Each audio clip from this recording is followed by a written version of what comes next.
welcome to this edition of Funk's Grove. Give it up for us for me. Well, welcome to the home of Funk's Grove publishing unit. Thanks to Steve for hosting us again. And we got 3 readers up today. Thanks for coming out. We're excited to hear from them. Today we have Ulysses Constance Bougie, followed by Charley Koenig, followed by Edcel Javier Cintron-Gonzalez. But first of all, we're going to hear from, we're going to meet Ulysses Constance Bougie, who is a writer and visual artist with bachelor's and master's degrees in English from the University of Wisconsin-Oshkosh and the University of Missouri. He's currently a graduate instructor at Illinois State University. Their work has been published in Theta Wave, Feral Feminisms, Polemical Zine, and a bunch of other cool places. He's also writing a chapter with S. Kavar for the upcoming new edition of Asexualities, Feminist and Queer Perspectives, titled, quote, Girl Talk, Heart, on a series of 2-sided interviews about testosterone, asexuality, and libido, unquote. Give it up for Ulysses.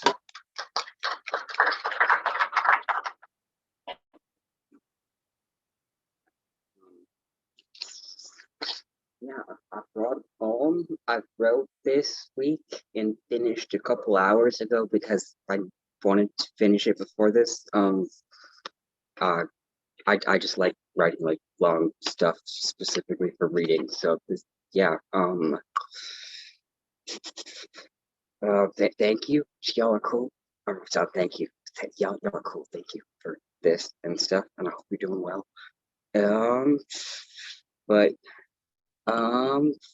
Yeah, this is a poem called Declarations at 25 or something. It had a bunch of sections, and then I was like, I'll just do 25 since I'm 25, and this can just be like bullshit I'm thinking while I'm 25 and not something else. I number it in backwards order so you know how close it is to ending. So we'll see how that goes. It also kind of, yeah, but yeah, I also like, yeah, I don't know. I started this poem by trying to see just how many like lies and or lore I could put in one poem, and then it sort of turned into something else. But that can just be the conceit of this poem. So yeah, cool. I'm gonna just read it. Yeah. Declarations at 25. 25. I took testosterone and it turned me into Spider-Man. That's what the movie's about. Peter Parker, assigned female at birth, takes testosterone and gets thick muscles overnight. And he suddenly doesn't need glasses and he can shoot webs in some retellings, which could just be a metaphor for ejaculation. All of this happened to me too, but I keep wearing glasses so no one will suspect.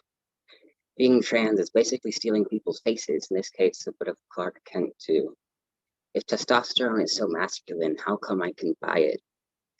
I'm able to shoot webs and climb the sides of buildings, but I still haven't grown hot facial hair yet. So if anyone wants to trade, let me know, and I can give you some of my cool powers. 24. There's a secret gender that's actually a cheat code. You just type the right thing in whenever forms ask you if you're a man or a woman. You automatically get the job or the money, or they wipe all your late fees or whatever. I used this code after checking out 18 DVDs from Family Video and never returning any of them, and now that place doesn't even exist anymore. Apologies on behalf of the trans and hacker communities for contributing to the destruction of this cultural touchstone. We hadn't realized there were so many of us that everyone using the code would crash the DVD rental economy. In our defense, video rental places are basically the landlords of DVDs, and the bigger issue here is capitalism. Because of all that, I can't give away the code to everyone all at once, but if you buy one of my books, I'll tell you what page it's on. It's hidden in all of my poems. 23. Holidays are all made up, so I think we should move Thanksgiving up a little and maybe just trash Christmas entirely.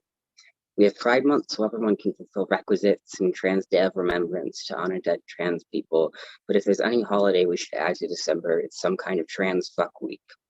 This holiday wouldn't just accommodate asexual trans people, but would manifest itself in their image. To protest Autism Speaks having no autistic people on their board of directors, every one of the organizers of Trans Fuck Week would be autistic and maybe also have ADHD. Anyone who makes over $30,000 a year would be excluded because I'm personally bitter about my current salary. As compensation for their help, organizers can break whatever laws they want so long as they don't harm anyone vulnerable. Elon Musk, for example, is invulnerable, so harming him is fine. For legal purposes, this poem is a parody. And pretty much all of it is a lie. Don't believe in anything it says. 22. If I were a god who'd created a world, all the people on it would be panicked as hell because I'd be behind on everything. And then again, it'd be a very cool world.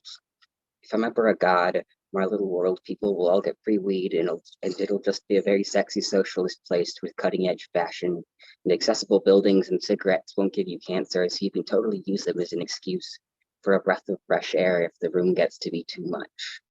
Can a god cure cancer? We'll just have to have badass cyborg android technology so people can change bodies if they get sick or want a new one. Also, printer ink will be free. It's relevant. If I close my eyes, the world can be pretty. Whenever you paint things, it never quite turns out as good as you imagined. 21.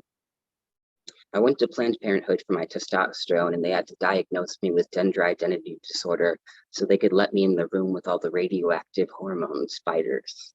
If you're scared of spiders, you can do it as a weekly shot. And if you're scared of needles, you can drink a teaspoon a day of cisgender men's blood. For estrogen, you can just take pills, which is nice. If you're afraid of pills, they also have a library of books and movies that will turn you femme just like that.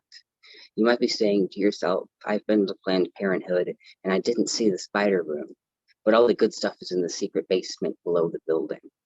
They have a homeless shelter too, and secret gardens to grow food, and a temple of atheist monks who train in the art of stealing catalytic converters from rich people's cars in 10 seconds flat. They move like the wind. 20. Now, this is starting to feel long. It has 25 parts, it's fine. Some of them are short. 20. If religious people can do it, then I too would like to claim that the apocalypse is approaching. The only way to stop it is to make sure Elon Musk never buys Twitter. If this has already happened by the time you read this, know that you were already dead and the afterlife just looks like this. We were dumbasses and just made everything the same. 19. Hackers can do a lot of fancy stuff, but has anyone ever hacked death? This is the story of the one person who did just that. His name was Franklin Delano Roosevelt, and he was actually designated female at birth.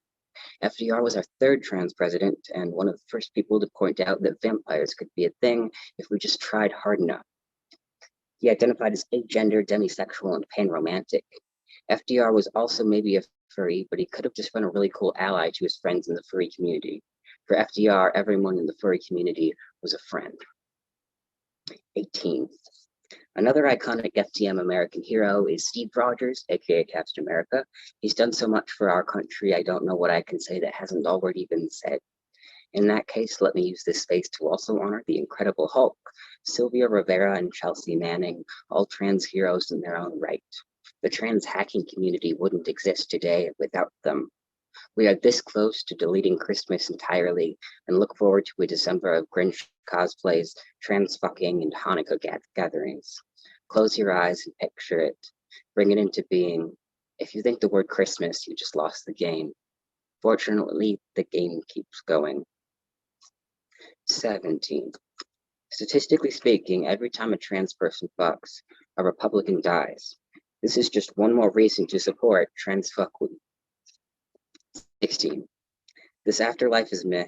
It even has climate change just like the last one. Vampirism is actually much more sustainable than the stuff we're doing now. As a general rule, chill vampires don't kill the things they drink from. They get that that'd be really unsustainable. One day, all the vampires are going to be open about how they really exist, but they're waiting for us to get past homophobia and capitalism first. You've got to walk before you can run. I, for one, can't wait for vampiric accommodations like Walmart being open 24/7 again, so vampires can do their midnight shopping instead of having to get up early to do it. I might just become one if I can, because I never have the energy to cook anything, and I drink a lot of meal replacement shakes anyway. I'm also a bit iron deficient, so it'd probably help in that respect too. The US government would probably put vampires in camps or something if they could, so I wish them the best and hope they're able to keep hiding until things get better. But maybe we need vampires to help make it better. We also need some witches who can turn all cops into cats. Cats are still a little scary, but that way they couldn't hold guns. It doesn't seem fair that you're not allowed to fight police officers. I'd feel bad fighting a cat, but imagine how nice it'd be if cops could only meow. After a few years, they'd probably just do cat things, and we would just have cats everywhere. Ideally, we'll have a cat allergy vaccine by then, because otherwise I'll just be crying constantly. And then again, if my eyes were always red, it'd be harder to tell when I was high, which could prove useful. At the very least, we have weed in this current moment, which is kind of like real legitimate magic. I'm going to be so productive once capitalism is over. It's hard to do anything otherwise. 15. A little known fact is if you vote hard enough, you can manifest the death of your least favorite candidates. Vote more and vote harder. Concentrate all your energy into it. Everyone has a secret combination of words that could start to undo them. If you write the right letter to your state's governor, you turn them to ash. I suppose that's why politicians don't read. They know what a wooden state can do. Next up, we're going to hear from Charley Koenig, who is a third-year PhD studying English Studies, Creative Writing at Illinois State University. She writes fiction, poetry, and hybrid genres, and is interested in life narrative, women's gender and sexuality studies, and feminist, anti-racist, and trauma-informed pedagogies. Her work has been published in Feral Feminisms.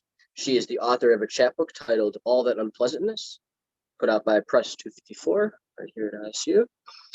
And Charley is currently the managing editor for the Grassroots Writing Research Journal. She lives, writes, teaches students, parents, and crochets with her partner, daughter, and 3 dogs in Bloomington, Illinois. Give it up for Charley.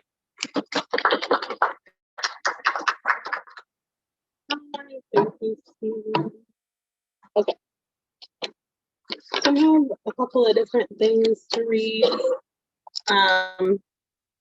My stuff is usually pretty short, so I grabbed a couple of them and we'll get as far as we get, I guess. So this first one, the title is kind of long and obnoxious because I just couldn't really decide on what I wanted the title to be. So this is Ghosts in the Carpet, Coke After Dark, The Grass is Dying, and Here's Where We Are. Leave the light off for me. I know where the hamper is, the sharp corner of the bed. I know which shadows the ghosts like to hide in, and when the moon peeks in through the high bathroom window. I know where the footprints in the carpet are so deeply worn in they'll trip me up. I know what path to take when I have to pee, when I have to puke, I know my way. You don't need to leave food out for me like some sad Santa Claus. I know where you hide the marshmallows and when the leftovers are due to go bad. And what times of night are best for drinking coffee versus soda versus water. The answer, of course, is to always drink Coke after dark. And I know which baskets of laundry are clean and in need of attention and which ones are inhabited by neglect and harboring ghosts. I know which lights to turn on to keep the demons at bay or at least placated, and which steps will creak and wake the baby if I move too fast. I know it needs to be done. Leave the back door unlocked for me. I know when to peek through the window to see that high moon and when to slip out for a shock of cold air to keep myself from falling asleep. I know where the dog has been peeing in the backyard lately and where the grass is dying. I can see it clearly even at night. And I know what you expect me to do about these kinds of things and what will actually get done. I don't need reminders. I know I need haunting presence and soothing stillness. And the second one is called Distracted. And this one, it's kind of like fragmented because it's kind of like little pieces and moments that I kind of cobbled together. So it's kind of meant to feel a bit disjointed. All right. Someone asked me once if I thought I could let my daughter eat my own finger if she were starving and needed it to survive. I thought about how she nearly bit my finger off just yesterday, not out of extreme hunger or desperation, but just because it had peanut butter on it. I said, yes, I've got fingers to spare. I've become aware of a thing that lurks on the ceiling at night, hovering in the dark corners, not for her, for me. Surely venomous, paralyzing. I can see it seeing me, even though I have never been able to look in its direction. I hold her tighter, even though I know not for her, for me. What the hell? Why do you have the child locks on? For my child. Oh, right. Ew. We laughed until we didn't. I think this is perhaps the most in body I have ever felt. So aware I can hear my fingernails growing, and so tired. I smiled underneath my mask, trying to push up my cheekbones. I wore high ones specially, knowing I would be expected to emote today.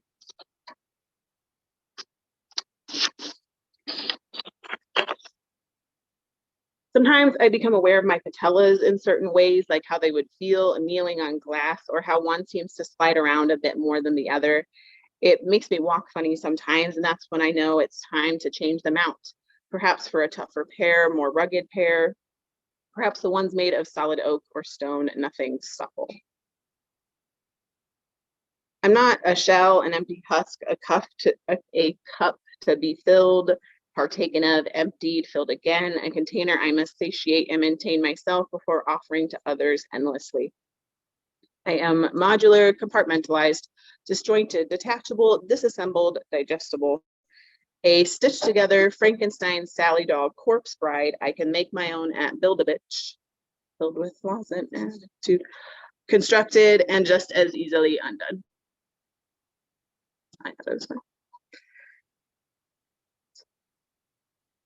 I peeked into the corners in the light of day and was indeed paralyzed from frozen, caught, flooded with realization.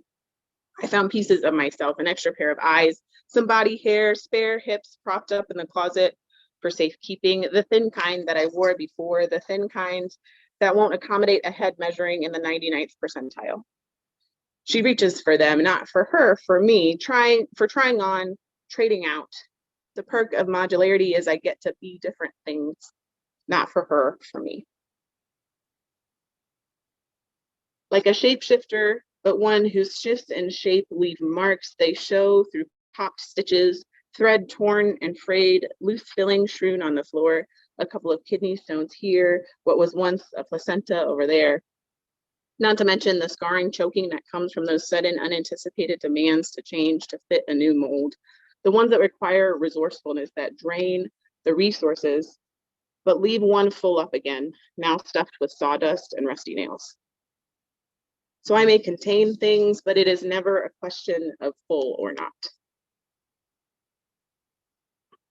Sometimes it looks like performance, sometimes it feels like performance, but first and foremost, these are my parts, my pieces, my shift, my change. I am owed and I pay dues only to myself.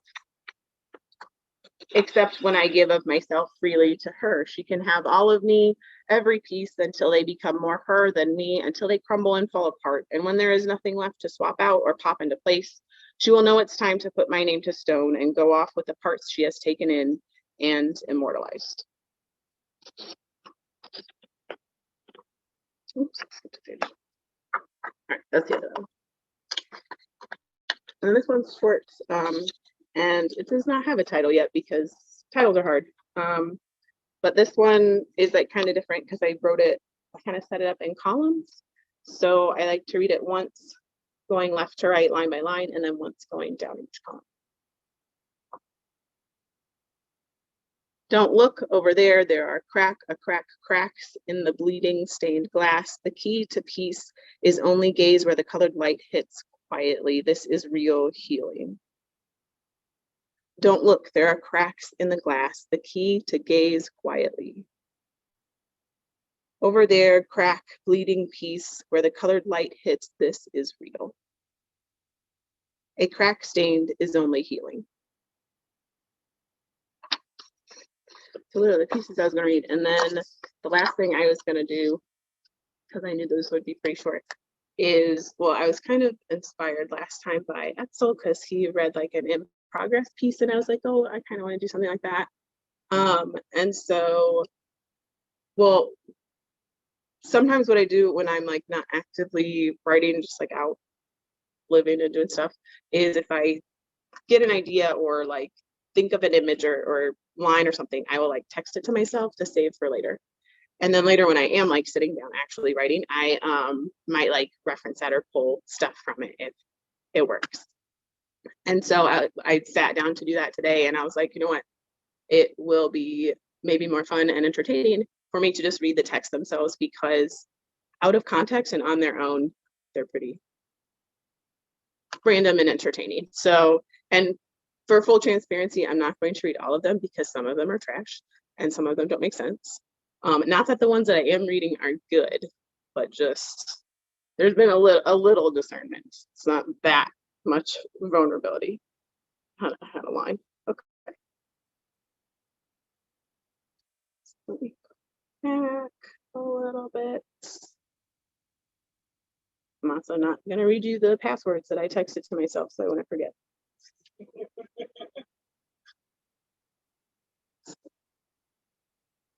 Okay.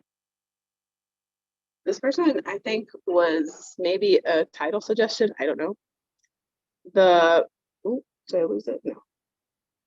The Posthumous Memoirs of Bra. And then to continue the bra themed content for some reason. Overwired and undersupported. Always the not quite right material or thickness. The type you went for in high school is so not what you're into now. Okay, Charley.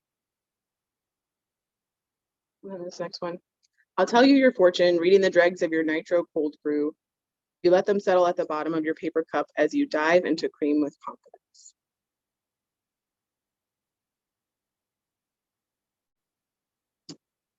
I fell in love with you without a face, our own little Love is Blind experiment, awkward, semi-scripted dialogue and all.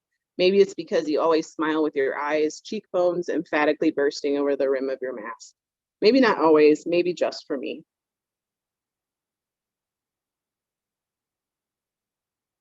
I feel it in my shoulders when you walk into a room, like nails scraping my scapula. I watch my mother's hands rub her back and forth, the same way my mother's hands rubbed mine. Before I was full, today I am empty, but not the emptiness of absence or loss. Though I have lost things, I have shed some too. It is the emptiness of room, space, opportunity, possibility, alternatives, reimaginings.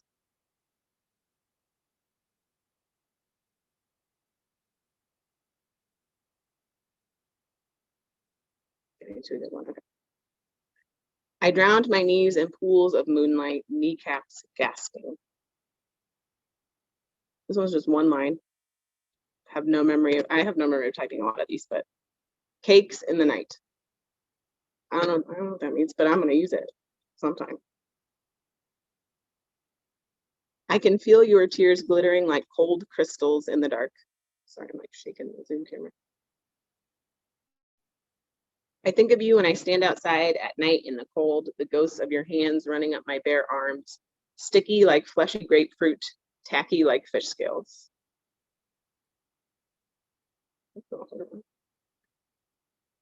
That garage smell, you know, the one of stale oil and heat and concrete, maybe aluminum from the soda cans. It makes me think of Columbia, Missouri, of being in Columbia, Missouri, of being in my grandparents' old two-story house with the gazebo and the screened-in porch in Columbia, Missouri. The one where Grandpa no longer lives because he downsized several years ago after we lost Grandma. But not really, because he still has an attic and a basement to fill with the things he buys just to give away, just in case someone could use them. And though he still lives in Columbia, Missouri, it doesn't feel like it because the garage doesn't smell right yet. And then this one, it kind of sounds like it's supposed to be a conversation between two people, but I have as much context as you do, so here it is. They're very affectionate, very cuddly. They are. But you're not that way. Maybe you're always the opposite of your parents. Well, that's shitty. For whom? For the kids whose parents are actually great, actually healthy and whole. actually healthy and whole, and whose parents, pray tell, are actually like that. The sound of bones cracking reminds me of the snapping of crab shells on a hot evening, not at the beach, but at a buffet deep inside of a casino in the middle of the Midwest. I've never had fresh crab at the beach, so I wouldn't know if the buffet wasn't any good. And that's it. Thank you. Thank you so much, Charlie.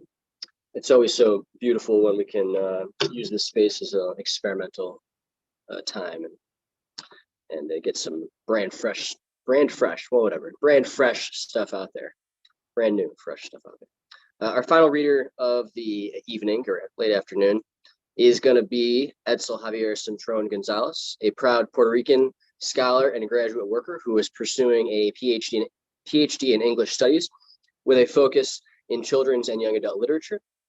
His research interests focus on interdisciplinary ways to study children's and young adult literature. Well, to study children's and young adult literature. Currently, he is interested in exploring topics on mental health, women's sexuality and gender studies, game studies, and material rhetoric. When he is not working on academic things, he enjoys cooking, playing video games, and writing about them in the website Gamers with Glasses, and writing his monthly children's picture book review in Spanish for the Palabradores newsletter. Edcel's creative work has been published in Palabradores newsletter, Euphemism, Sabanas, Literary Magazine, Ediciones en Serio, El Vicio del Tintero, and Abolition Dreaming, a zine project. Edcel has a forthcoming co-authored chapter titled Witnessing Puerto Rican Foodways, examining 4 examples of cultural embodiment for Comidas, Cocinas, y Cultura in 2023. So look for that. All right, give it up for Edcel. I'll be reading my poem titled Sueños para regresar a la isla, a WhatsApp conversation. I'm currently publishing about abolitionist streaming a scene project. So this project started as a collaborative work with one of my best friends, Ivonne Marie Rivera, which her work is also placed here. Hers is La Corona del 2020, Temblores, and Huracanadas.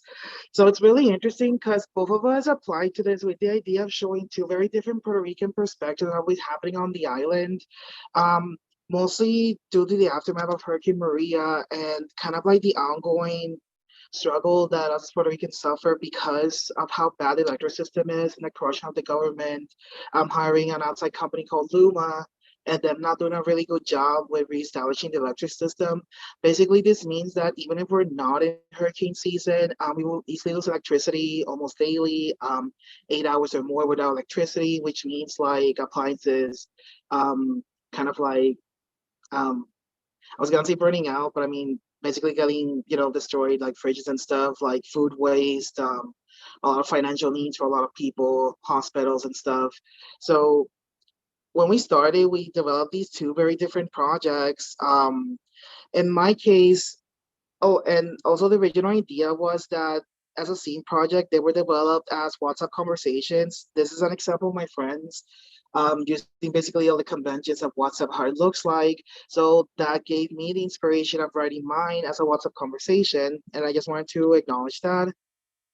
So for mine, it basically talks about a theme on Puerto Ricans who go to the States and become part of the diaspora for a better opportunity with the hopes of getting back on the island versus Puerto Rican youth who stay and kind of want to better themselves regardless of the situation on the island. So my characters are 2 best friends that have basically lost in touch and kind of like broke off because of that disagreement. It's basically an example of like how a lot of Puerto Ricans are too. Leaving the island in hopes of better opportunity versus why didn't you stay and fight the good fight in that kind of convention and conversation. So it turns out the abolitionist dreaming, this is how I wanted to represent and envision current status of Puerto Rican youth. So with that being said, I'm gonna start. and I hope everyone can see like the projection. Okay, cool. Yo, Pepe, what's up, my bro? I haven't heard from you in forever, not since your mom's business fell. How is she doing? What about the cakes? When you read this, can you write back? I want to catch up and talk to me whenever. I don't want us living in different spaces to be the reason why we ache. I hope all is good. Hey Cloud, sorry I haven't been responsive. Things on the island are just not the same. I mean, can you blame me? So much trauma happened in the last few years, natural disasters that will go down in history, events that opened our eyes to what we kept quiet about all these years, corruption, poverty, negligence of resources. And it doesn't help that the company that rhymes with Maluma Baby is still an inconvenience for our daily lives. I still get panic attacks every time the lights go out. I still feel depressed. I could not help my mom save her business. I'm barely focused. I have no reason to be my Facebook responses to Schultz events are a maybe, which is a lie. I prefer staying in the underground, where I can stay on my own mess. I'm sorry to vent, but I'm about to let it all go. Gracias for writing. Hey bro, I'm sorry you're going through all this. I've been keeping my eyes on the local news about the island, my home, my people I grew up with and love, something that will always stay with me no matter how far I fly from the island. Moving here has not been easy. The scholarship gave me a spot, a chance to cross the ocean, a chance to find my place in the world. A world filled with too much trauma to handle, with no idea how to reconnect with my people, my peers, you, Pepe. I'm sorry I'm part of the reason you're feeling alone on the island. I'm sorry about your mom's local business. I'm sorry about I'm sorry that our colonizers are still in control, gaining control, controlling the way our economic status is handled. When you can, please reach out. Um, TQM, te quiero mucho, abrazos. Hey, Cloud, please don't take my words as a sign of shaming you, my friend. Yes, I was angry with you. I did see you as a traitor. Another Puerto Rican escaping the island as if you were banned from our homeland. You could have stayed and joined the fight. A lot of activism's happening. People are tired of empty promises, of an imagined dream lost in the seas. Dreams are not enough anymore. They are not enough to get out of bed. They are not enough to get me to sleep. I too want to sleep. If it means I wake up in the same old politics, a government whose jobs to make our lives miserable, as if they were HR or PR, with nothing to shop but broken roads, people leaving and giving up hope. Shut down businesses while gringos come here as if it was the renaissance of colonization. Soon there will be no one left. It's true, Pepe. Soon there will be no one left. People are tired, but what can people do? We vote for the same evil as if we were addicted to poison.